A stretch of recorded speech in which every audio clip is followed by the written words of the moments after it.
Audio. Et si Bart de Wever et Théo Franken avaient, presque, raison?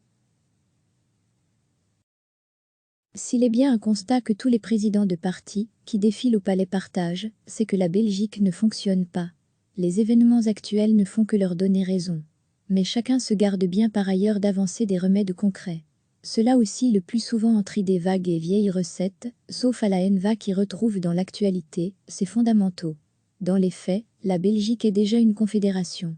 La Flandre vote à droite, la Wallonie à gauche, Bruxelles est plus écolo que le Sud et moins nationaliste de droite que le Nord et enfin, l'Ost belgien vit sa vie sans trop se soucier de ce qui passe ailleurs.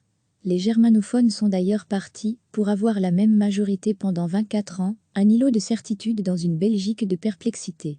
Unique au monde, il n'y a pas, plus, de partis nationaux. Le PTB s'en revendique, mais voir son président s'autoriser en Flandre, ce qu'il ne ferait pas en Wallonie, comme discuter avec l'extrême droite, situe les limites de l'affirmation. Le gouvernement bruxellois, une Belgique en réduction, n'est d'ailleurs que l'addition du choix du collège électoral francophone et de son homologue néerlandophone, ce qui coupe en deux la vieille famille libérale, l'une étant au gouvernement, l'autre dans l'opposition. Quand on entend Bart de Wever ou Théo Franken marteler que puisque chaque communauté effectue des choix politiques radicalement opposés, il serait normal et démocratique de concrétiser politiquement ces choix. Chiche. La vieille antienne du nationalisme flamand nie Bruxelles et interdit même à la population bruxelloise d'avoir un avis sur la question. La Flandre politique a fait de Bruxelles, où très peu de Flamands résident, sa capitale.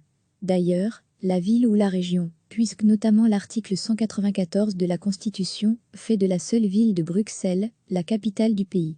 La ENVA, mais aussi officiellement les autres partis flamands, ne conçoit qu'un fédéralisme à deux, ce qui n'est pas le reflet de la réalité institutionnelle.